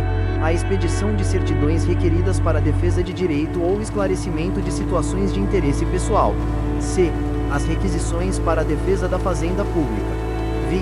levar as irregularidades de que tiver ciência em razão do cargo ao conhecimento da autoridade superior ou, quando houver suspeita de envolvimento desta, ao conhecimento de outra autoridade competente para a apuração, v. zelar pela economia do material e a conservação do patrimônio público, v. guardar sigilo sobre assunto da repartição, e x. manter conduta compatível com a moralidade administrativa, x. ser assíduo e pontual ao serviço, x. tratar com urbanidade as pessoas, x e representar contra a ilegalidade, omissão ou abuso de poder. Parágrafo único. A representação de que trata o inciso x e i será encaminhada pela via hierárquica e apreciada pela autoridade superior àquela contra a qual é formulada, assegurando-se ao representando ampla defesa. Capítulo 2 das Proibições Art. 117. Ao servidor é proibido, e, ausentar-se do serviço durante o expediente, sem prévia autorização do chefe imediato, e, retirar, sem prévia anuência da autoridade competente, qualquer documento ou objeto da repartição, e, recusar fé a documentos públicos, e v. opor resistência injustificada ao andamento de documento e processo ou execução de serviço, v. promover manifestação de apreço ou desapreço no recinto da repartição. Vi. Cometer a pessoa estranha à repartição, fora dos casos previstos em lei, o desempenho de atribuição que seja de sua responsabilidade ou de seu subordinado. Vi. Coagir ou aliciar subordinados no sentido de filiarem-se à associação profissional ou sindical, ou a partido político. VII. Manter sob sua chefia imediata, em cargo ou função de confiança, cônjuge, companheiro ou parente até o 2º grau civil. E X. Valer-se do cargo para lograr proveito pessoal ou de outrem, em detrimento da dignidade da função pública. X. Participar de gerência ou administração de sociedade privada, personificada ou não personificada, exercer o comércio, exceto na qualidade de acionista, cotista ou comanditário. X. Atuar, como procurador ou intermediário, junto a repartições públicas, salvo quando se tratar de benefícios previdenciários ou assistenciais de parentes até o 2º grau, e de cônjuge ou companheiro. XI. Receber propina, comissão, presente ou vantagem de qualquer espécie, em razão de suas atribuições. XII. Aceitar comissão, emprego ou pensão de Estado estrangeiro. XIV. Praticar usura sob qualquer de suas formas. XV. Proceder de forma desidiosa. XVI. Utilizar pessoal ou recursos materiais da repartição em serviços ou atividades particulares. XVI. Cometer a outro servidor atribuições estranhas ao cargo que ocupa, exceto em situações de emergência e transitórias. 18º. Exercer quaisquer atividades que sejam incompatíveis com o exercício do cargo ou função e com o horário de trabalho. XX. Recusar-se a atualizar seus dados cadastrais quando solicitado. Parágrafo único. A vedação de que trata o inciso X do caput deste artigo não se aplica nos seguintes casos. I. Participação nos conselhos de administração e fiscal de empresas ou entidades em que a União detenha, direta ou indiretamente, participação no capital social ou em sociedade cooperativa constituída para prestar serviços a seus membros. I. Gozo de licença para o trato de interesses particulares, na forma do art. 91 desta lei, observada a legislação sobre conflito de interesses. Capítulo 3 da acumulação art. 118. Ressalvados os casos previstos na Constituição, é vedada a acumulação remunerada de cargos públicos. Primeiro, a proibição de acumular estende-se a cargos, empregos e funções em autarquias, fundações públicas, empresas públicas, sociedades de economia mista da União, do Distrito Federal, dos estados, dos territórios e dos municípios. Segundo, a acumulação de cargos, ainda que ilícita, fica condicionada à comprovação da compatibilidade de horários. Terceiro, considera-se acumulação proibida a percepção de vencimento de cargo ou emprego público efetivo com proventos da inatividade, salvo quando os cargos de que decorram essas remunerações forem acumuláveis na atividade. Art. 119. O servidor não poderá exercer mais de um cargo em comissão, exceto no caso previsto no parágrafo único do art. 9. Nem ser remunerado pela participação em órgão de deliberação coletiva. Parágrafo único. O disposto neste artigo não se aplica à remuneração devida pela participação em conselhos de administração e fiscal das empresas públicas e sociedades de economia mista, suas subsidiárias e controladas, bem como quaisquer empresas ou entidades em que a União, direta ou indiretamente, detenha participação no capital social, observado o que, a respeito, dispuser legislação específica. Art. 120. O servidor vinculado ao regime desta lei, que acumular licitamente 2 cargos efetivos, quando investido em cargo de provimento em comissão, ficará afastado de ambos os cargos efetivos, salvo na hipótese em que houver compatibilidade de horário e local com o exercício de um deles, declarada pelas autoridades máximas dos órgãos ou entidades envolvidos. Capítulo 4 das responsabilidades art. 121. O servidor responde civil, penal e administrativamente pelo exercício irregular de suas atribuições. Art. 122. A responsabilidade civil decorre de ato omissivo ou comissivo, doloso ou culposo, que resulte em prejuízo ao erário ou a terceiros. Primeiro, a indenização de prejuízo dolosamente causado ao erário somente será liquidada na forma prevista no art. 46, na falta de outros bens que assegurem a execução do débito pela via judicial. Segundo, tratando-se de dano causado a terceiros, responderá o servidor perante a Fazenda Pública, em ação regressiva. Terceiro, a obrigação de reparar o dano estende-se aos sucessores e contra eles será executada, até o limite do valor da herança recebida. Art. 123. A responsabilidade penal abrange os crimes e contravenções imputadas ao servidor, nessa qualidade. Art. 124. A responsabilidade civil administrativa resulta de ato omissivo ou comissivo praticado no desempenho do cargo ou função. Art. 125. As sanções civis, penais e administrativas poderão cumular-se, sendo independentes entre si. Art. 126. A responsabilidade administrativa do servidor será afastada no caso de absolvição criminal que negue a existência do fato ou sua autoria.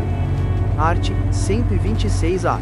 Nenhum servidor poderá ser responsabilizado civil, penal ou administrativamente por dar ciência à autoridade superior ou, quando houver suspeita de envolvimento desta, a outra autoridade competente para a apuração de informação concernente à prática de crimes ou improbidade de que tenha conhecimento, ainda que em decorrência do exercício de cargo, emprego ou função pública. Capítulo 5 das penalidades. Art. 127. São penalidades disciplinares. I. Advertência. I. Suspensão. I. Demissão. E V. Cassação de aposentadoria ou disponibilidade. V. Destituição de cargo em comissão. V. Destituição de função comissionada. Art. 128. Na aplicação das penalidades serão consideradas a natureza e a gravidade da infração cometida, os danos que dela provierem para o serviço público, as circunstâncias agravantes ou atenuantes e os antecedentes funcionais. Parágrafo único. O ato de imposição da penalidade mencionará sempre o fundamento legal e a causa da sanção disciplinar. Art. 129. A advertência será aplicada por escrito, nos casos de violação de proibição constante do art. 117, incisos I, A, V, I, X e X, e de inobservância de dever funcional previsto em lei, regulamentação ou norma interna, que não justifique imposição de penalidade mais grave. Art. 130. A suspensão será aplicada em caso de reincidência das faltas punidas com advertência e de violação das demais proibições que não tipifiquem infração sujeita à penalidade de demissão, não podendo exceder de 90 dias.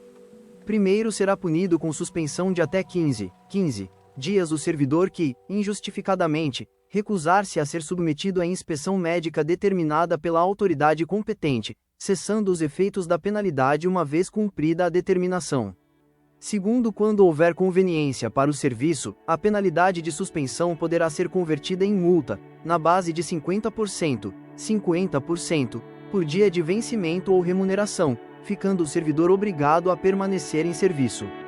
Art. 131. As penalidades de advertência e de suspensão terão seus registros cancelados, após o decurso de 3 e 5 anos de efetivo exercício, respectivamente, se o servidor não houver, nesse período, praticado nova infração disciplinar.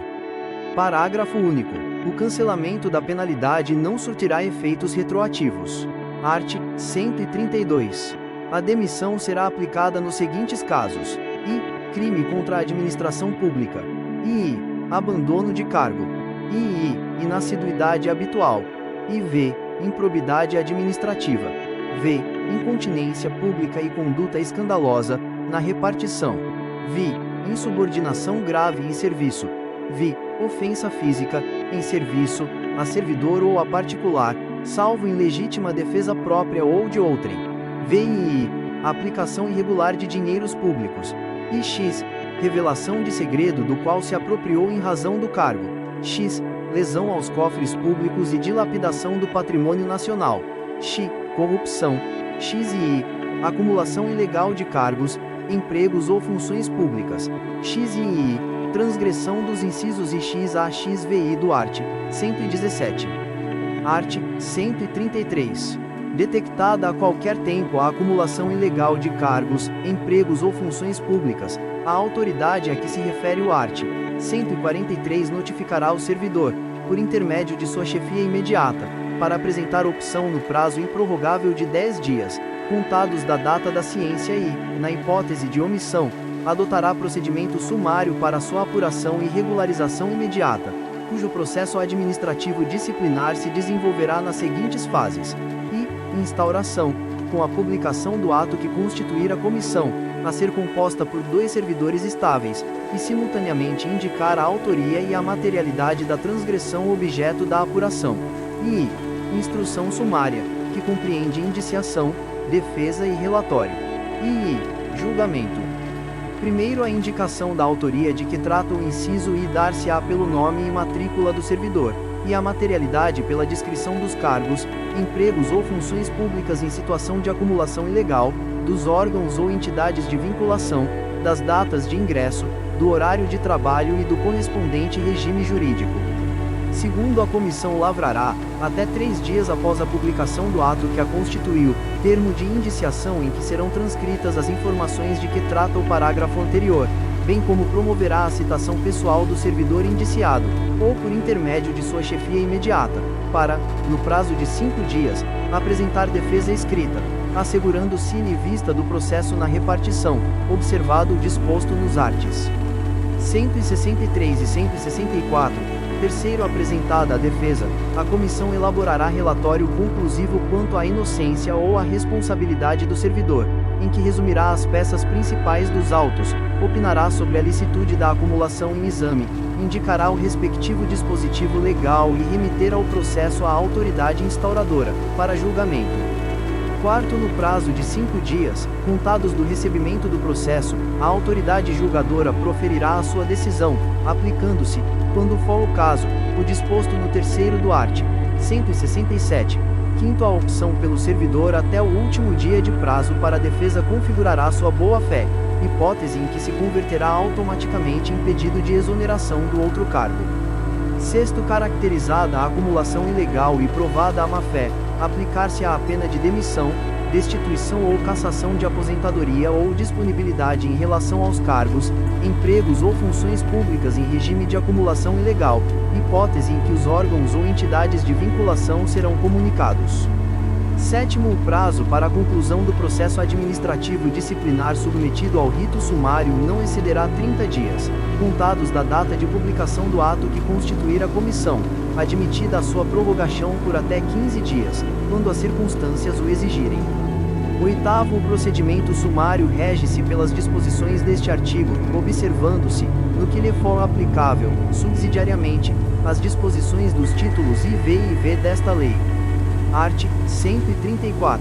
Será cassada a aposentadoria ou a disponibilidade do inativo que houver praticado, na atividade, falta punível com a demissão. Art. 135. A destituição de cargo em comissão exercido por não ocupante de cargo efetivo será aplicada nos casos de infração sujeita às penalidades de suspensão e de demissão. Parágrafo único. Constatada a hipótese de que trata este artigo, a exoneração efetuada nos termos do art. 35 será convertida em destituição de cargo em comissão. Art. 136. A demissão ou a destituição de cargo em comissão, nos casos dos incisos IV, VII, X e X do art. 132, implica a indisponibilidade dos bens e o ressarcimento ao erário, sem prejuízo da ação penal cabível. Art. 137. A demissão ou a destituição de cargo em comissão, por infringência do art. 117, incisos I, X e X, incompatibiliza o ex-servidor para nova investidura em cargo público federal, pelo prazo de 5 anos. Parágrafo único. Não poderá retornar ao serviço público federal o servidor que for demitido ou destituído do cargo em comissão por infringência do art. 132, incisos I, IV, VII, X e X. Art. 138. Configura abandono de cargo a ausência intencional do servidor ao serviço por mais de 30 dias consecutivos. Art. 139. Entende-se por inassiduidade habitual a falta ao serviço, sem causa justificada, por 60 dias, interpoladamente, durante o período de 12 meses. Art. 140. Na apuração de abandono de cargo ou inassiduidade habitual, também será adotado o procedimento sumário a que se refere o art. 133, observando-se especialmente que, a indicação da materialidade dar-se-á, na hipótese de abandono de cargo, pela indicação precisa do período de ausência intencional do servidor ao serviço superior a 30 dias, B. No caso de inassiduidade habitual, pela indicação dos dias de falta ao serviço sem causa justificada, por período igual ou superior a 60 dias interpoladamente, durante o período de 12 meses. E, após a apresentação da defesa, a comissão elaborará relatório conclusivo quanto à inocência ou à responsabilidade do servidor, em que resumirá as peças principais dos autos, indicará o respectivo dispositivo legal, opinará, na hipótese de abandono de cargo, sobre a intencionalidade da ausência ao serviço superior a 30 dias e remeterá o processo à autoridade instauradora para julgamento. Art. 141. As penalidades disciplinares serão aplicadas, pelo Presidente da República, pelos presidentes das Casas do Poder Legislativo e dos Tribunais Federais e pelo Procurador-Geral da República, quando se tratar de demissão e cassação de aposentadoria ou disponibilidade de servidor vinculado ao respectivo poder, órgão ou entidade, e pelas autoridades administrativas de hierarquia imediatamente inferior àquelas mencionadas no inciso anterior quando se tratar de suspensão superior a 30 dias. E pelo chefe da repartição e outras autoridades na forma dos respectivos regimentos ou regulamentos, nos casos de advertência ou de suspensão de até 30 dias, e v. pela autoridade que houver feito a nomeação, quando se tratar de destituição de cargo em comissão. Art. 142. A ação disciplinar prescreverá, e, em 5 anos, quanto às infrações puníveis com demissão, cassação de aposentadoria ou disponibilidade e destituição de cargo em comissão, e, em 2 anos, quanto à suspensão, e, em 180 dias, quanto à advertência. Primeiro, o prazo de prescrição começa a correr da data em que o fato se tornou conhecido. Segundo, os prazos de prescrição previstos na lei penal aplicam-se às infrações disciplinares capituladas também como crime. Terceiro, a abertura de sindicância ou a instauração de processo disciplinar interrompe a prescrição, até a decisão final proferida por autoridade competente. Quarto, interrompido o curso da prescrição, o prazo começará a correr a partir do dia em que cessar a interrupção. Título V do Processo Administrativo Disciplinar, Capítulo 1, Disposições Gerais, art. 143. A autoridade que tiver ciência de irregularidade no serviço público é obrigada a promover a sua apuração imediata, mediante sindicância ou processo administrativo disciplinar, assegurada ao acusado ampla defesa. Terceiro, a apuração de que trata o caput, por solicitação da autoridade a que se refere, poderá ser promovida por autoridade de órgão ou entidade diverso daquele em que tenha ocorrido a irregularidade, mediante competência específica para tal finalidade, delegada em caráter permanente ou temporário pelo Presidente da República, pelos presidentes das Casas do Poder Legislativo e dos Tribunais Federais e pelo Procurador-Geral da República, no âmbito do respectivo poder, órgão ou entidade, preservadas as competências para o julgamento que se seguir à apuração. Art. 144.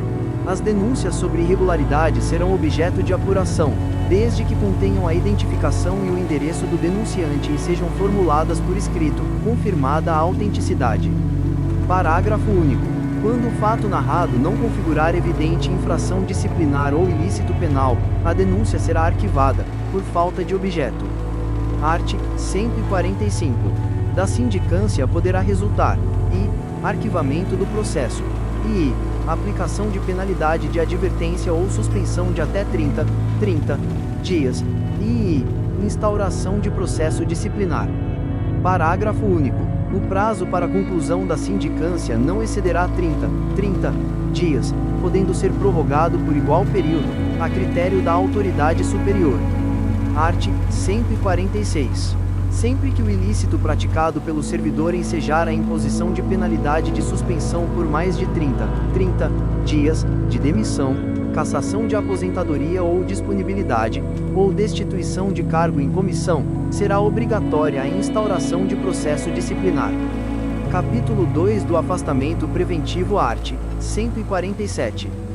Como medida cautelar e a fim de que o servidor não venha a influir na apuração da irregularidade, a autoridade instauradora do processo disciplinar poderá determinar o seu afastamento do exercício do cargo, pelo prazo de até 60 dias, sem prejuízo da remuneração. Parágrafo único. O afastamento poderá ser prorrogado por igual prazo, fim do qual cessarão os seus efeitos, ainda que não concluído o processo. Capítulo 3 do Processo Disciplinar Art. 148.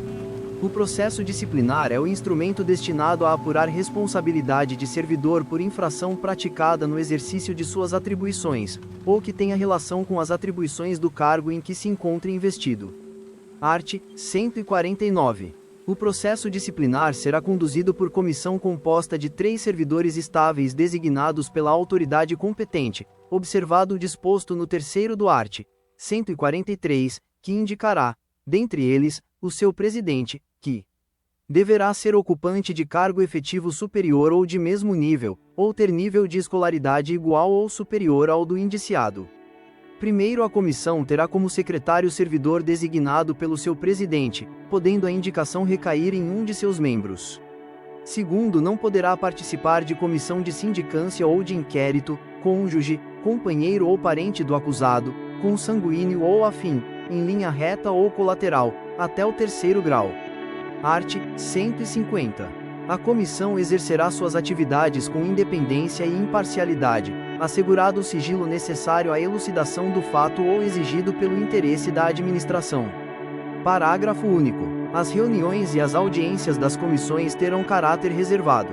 Art. 151. O processo disciplinar se desenvolve nas seguintes fases: I. Instauração, com a publicação do ato que constituir a comissão. E inquérito administrativo, que compreende instrução, defesa e relatório. E julgamento. Art. 152.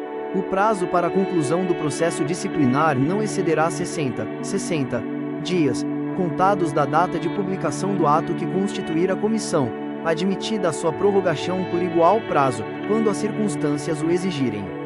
Primeiro, sempre que necessário, a comissão dedicará tempo integral aos seus trabalhos, ficando seus membros dispensados do ponto, até a entrega do relatório final. Segundo, as reuniões da comissão serão registradas em atas que deverão detalhar as deliberações adotadas.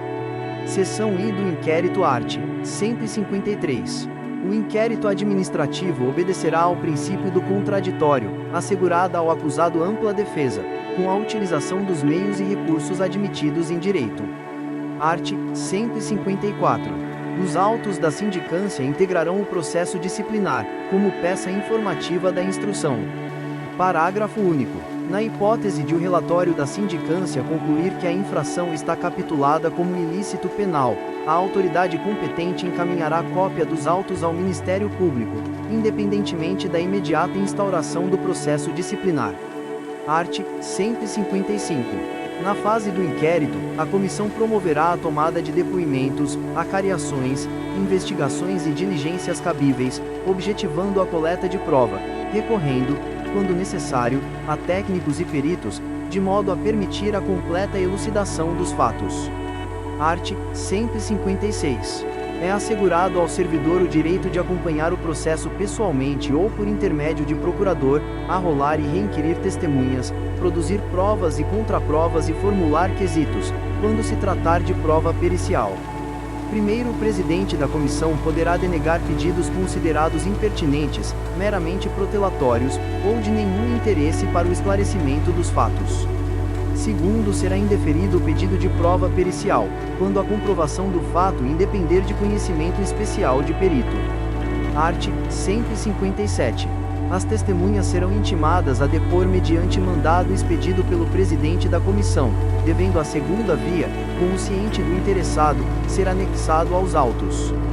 Parágrafo único. Se a testemunha for servidor público, a expedição do mandado será imediatamente comunicada ao chefe da repartição onde serve, com a indicação do dia e hora marcados para a inquirição. Art. 158. O depoimento será prestado oralmente e reduzido a termo, não sendo lícito a testemunha trazê-lo por escrito.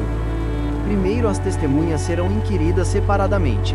Segundo, na hipótese de depoimentos contraditórios ou que se infirmem, proceder-se-á à acariação entre os depoentes.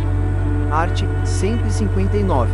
Concluída a inquirição das testemunhas, a comissão promoverá o interrogatório do acusado, observados os procedimentos previstos nos arts. 157 e 158. Primeiro, no caso de mais de um acusado, cada um deles será ouvido separadamente, e sempre que divergirem em suas declarações sobre fatos ou circunstâncias, será promovida a acariação entre eles. Segundo, o procurador do acusado poderá assistir ao interrogatório, bem como à inquirição das testemunhas, sendo-lhe vedado interferir nas perguntas e respostas, facultando-se-lhe, porém, reinquiri-las, por intermédio do presidente da comissão. Art. 160. Quando houver dúvida sobre a sanidade mental do acusado, a comissão proporá à autoridade competente que ele seja submetido a exame por junta médica oficial, da qual participe pelo menos um médico psiquiatra. Parágrafo único.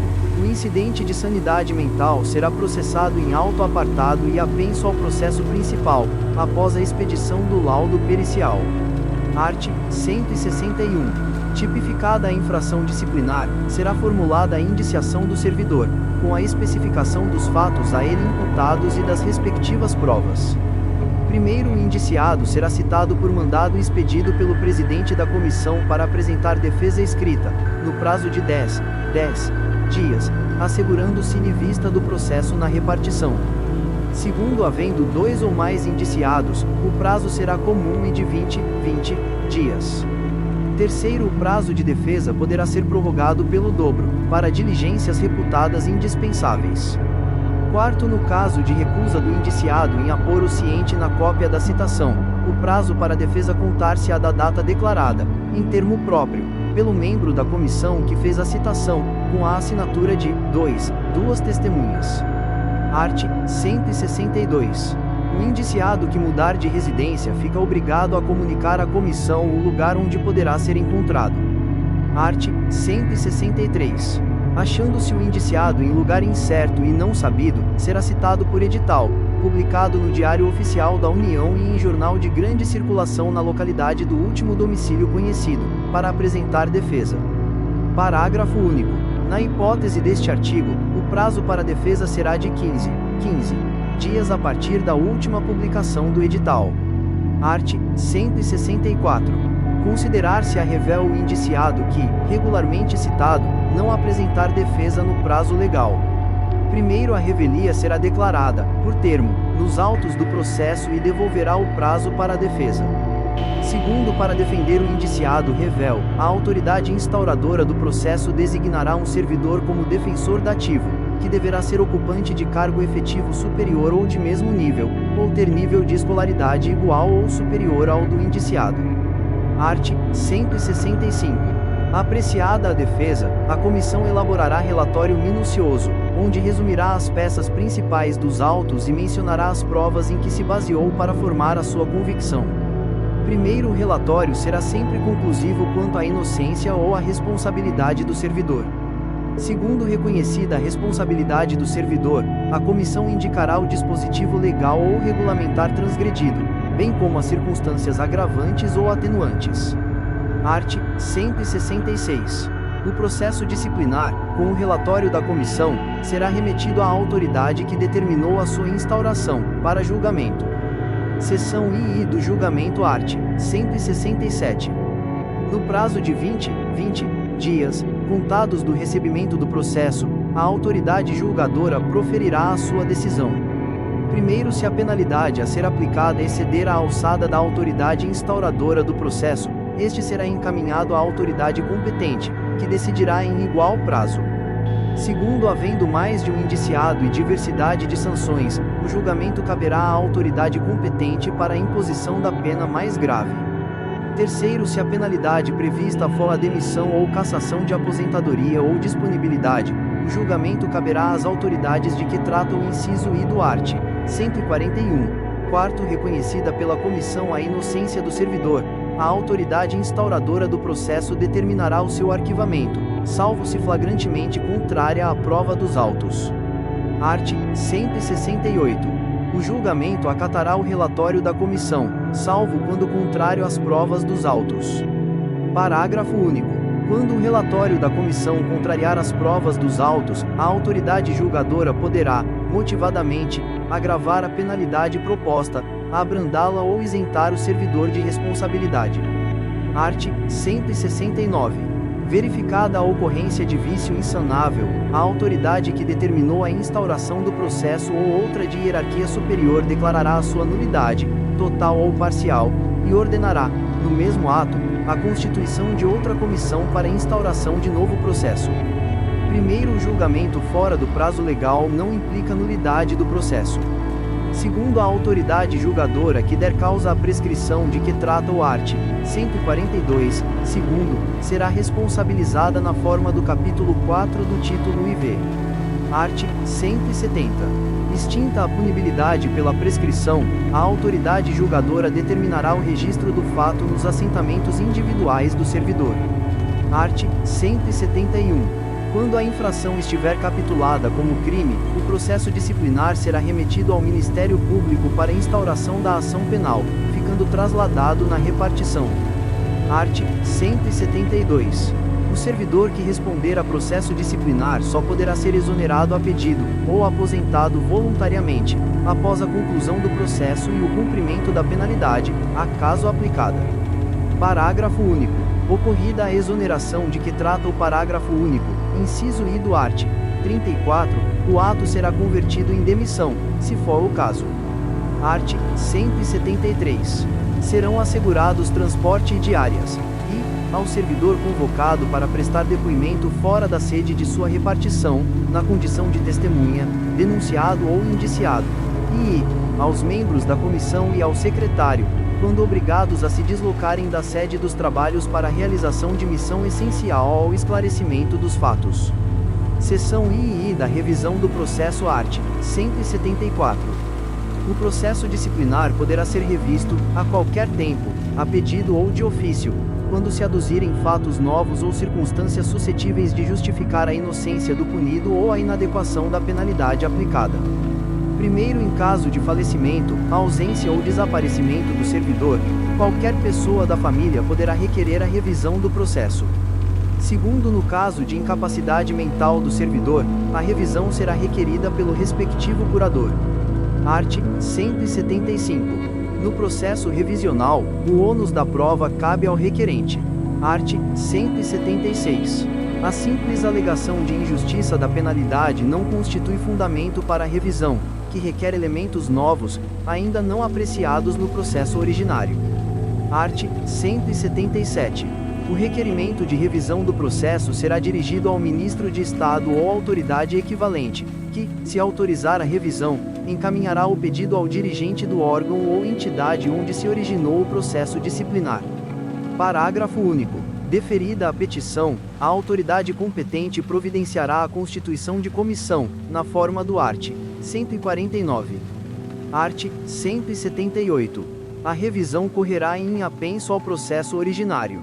Parágrafo único. Na petição inicial, o requerente pedirá dia e hora para a produção de provas e inquirição das testemunhas que arrolar. Art. 179. A comissão revisora terá 60 dias para a conclusão dos trabalhos. Art. 180. Aplicam-se aos trabalhos da comissão revisora, no que couber, as normas e procedimentos próprios da comissão do processo disciplinar. Art. 181. O julgamento caberá à autoridade que aplicou a penalidade, nos termos do art. 141. Parágrafo único. O prazo para julgamento será de 20 dias, contados do recebimento do processo, no curso do qual a autoridade julgadora poderá determinar diligências. Art. 182. Julgada procedente a revisão, será declarada sem efeito a penalidade aplicada, restabelecendo-se todos os direitos do servidor, exceto em relação à destituição do cargo em comissão, que será convertida em exoneração. Parágrafo único. Da revisão do processo não poderá resultar agravamento de penalidade. Título V da Seguridade Social do Servidor, Capítulo 1, Disposições Gerais, art. 183. A União manterá plano de seguridade social para o servidor e sua família. Primeiro, o servidor ocupante de cargo em comissão que não seja, simultaneamente, ocupante de cargo ou emprego efetivo na administração pública direta, autárquica e fundacional não terá direito aos benefícios do plano de seguridade social, com exceção da assistência à saúde. Segundo, o servidor afastado ou licenciado do cargo efetivo, sem direito à remuneração, inclusive para servir em organismo oficial internacional do qual o Brasil seja membro efetivo ou com o qual coopere, ainda que contribua para regime de previdência social no exterior, terá suspenso o seu vínculo com o regime do Plano de Seguridade Social do servidor público enquanto durar o afastamento ou a licença, não lhes assistindo, neste período, os benefícios do mencionado regime de previdência. Terceiro, será assegurada ao servidor licenciado ou afastado sem remuneração a manutenção da vinculação ao regime do Plano de Seguridade Social do servidor público, mediante o recolhimento mensal da respectiva contribuição, no mesmo percentual devido pelos servidores em atividade, incidente sobre a remuneração total do cargo a que faz jus no exercício de suas atribuições, computando-se, para esse efeito, inclusive, as vantagens pessoais. Quarto, o recolhimento de que trata o terceiro deve ser efetuado até o segundo dia útil após a data do pagamento das remunerações dos servidores públicos, aplicando-se os procedimentos de cobrança e execução dos tributos federais quando não recolhidas na data de vencimento. Art. 184. O Plano de Seguridade Social visa a dar cobertura aos riscos a que estão sujeitos o servidor e sua família, e compreende um conjunto de benefícios e ações que atendam às seguintes finalidades: garantir meios de subsistência nos eventos de doença, invalidez, velhice, acidente em serviço, inatividade, falecimento e reclusão. E proteção à maternidade, à adoção e à paternidade. E assistência à saúde. Parágrafo único. Os benefícios serão concedidos nos termos e condições definidos em regulamento, observadas as disposições desta lei. Art. 185.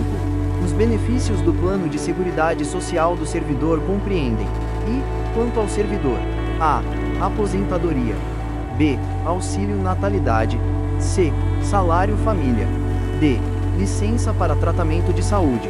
e. Licença à gestante, à adotante e licença paternidade. f. Licença por acidente em serviço. g. Assistência à saúde. h. Garantia de condições individuais e ambientais de trabalho satisfatórias. E, quanto ao dependente: a.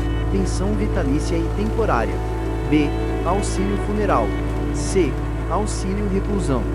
d. Assistência à saúde. Primeiro, as aposentadorias e pensões serão concedidas e mantidas pelos órgãos ou entidades aos quais se encontram vinculados os servidores, observado o disposto nos arts. 189 e 224, segundo o recebimento indevido de benefícios havidos por fraude, dolo ou má-fé, implicará devolução ao erário do total auferido, sem prejuízo da ação penal cabível. Capítulo 2 dos benefícios seção I da aposentadoria art. 186. O servidor será aposentado, e, por invalidez permanente, sendo os proventos integrais quando decorrente de acidente em serviço, moléstia profissional ou doença grave, contagiosa ou incurável, especificada em lei, e proporcionais nos demais casos, e, compulsoriamente, aos 70 anos de idade, com proventos proporcionais ao tempo de serviço, e, voluntariamente, aos 35 anos de serviço, se homem, e aos 30, se mulher, com proventos integrais.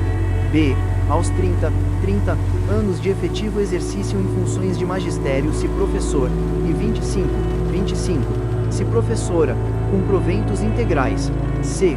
Aos 30 anos de serviço, se homem, e aos 25, se mulher, com proventos proporcionais a esse tempo.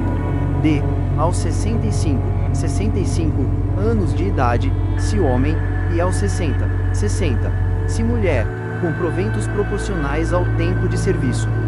Primeiro, consideram-se doenças graves, contagiosas ou incuráveis, a que se refere o inciso I deste artigo: tuberculose ativa, alienação mental, esclerose múltipla, neoplasia maligna, cegueira posterior ao ingresso no serviço público, hanseníase, cardiopatia grave, doença de Parkinson, paralisia irreversível e incapacitante, espondiloartrose anquilosante, nefropatia grave, estados avançados do mal de Paget, osteite deformante, síndrome de imunodeficiência adquirida, AIDS, e outras que a lei indicar, com base na medicina especializada.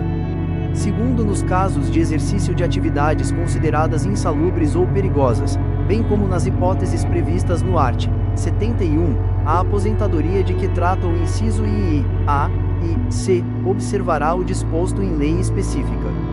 Terceiro, na hipótese do inciso I, o servidor será submetido à junta médica oficial, que atestará a invalidez quando caracterizada a incapacidade para o desempenho das atribuições do cargo ou a impossibilidade de se aplicar o disposto no art. 24. Art. 187.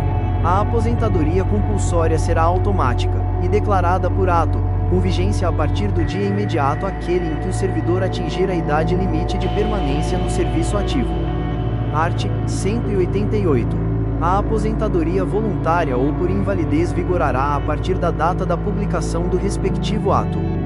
Primeiro, a aposentadoria por invalidez será precedida de licença para tratamento de saúde, por período não excedente a 24 meses. Segundo, expirado o período de licença e não estando em condições de reassumir o cargo ou de ser readaptado, o servidor será aposentado. Terceiro, o lapso de tempo compreendido entre o término da licença e a publicação do ato da aposentadoria será considerado como de prorrogação da licença. Quarto, para os fins do disposto no primeiro deste artigo, serão consideradas apenas as licenças motivadas pela enfermidade ensejadora da invalidez ou doenças correlacionadas. Quinto, a critério da administração, o servidor em licença para tratamento de saúde ou aposentado por invalidez poderá ser convocado a qualquer momento, para avaliação das condições que ensejaram o afastamento ou a aposentadoria. Art. 189. O provento da aposentadoria será calculado com observância do disposto no terceiro do art. 41, e revisto na mesma data e proporção, sempre que se modificar a remuneração dos servidores em atividade.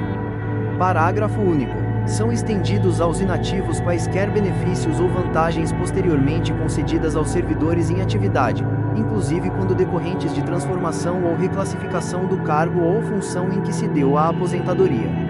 Art. 190. O servidor aposentado com provento proporcional ao tempo de serviço se acometido de qualquer das moléstias especificadas no primeiro do art. 186 desta lei e, por esse motivo, for considerado inválido por junta médica oficial, passará a perceber provento integral, calculado com base no fundamento legal de concessão da aposentadoria.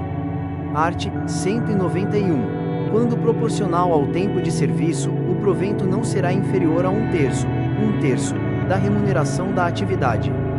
Art. 194. Ao servidor aposentado será paga a gratificação natalina, até o dia 20 do mês de dezembro, em valor equivalente ao respectivo provento, deduzido o adiantamento recebido.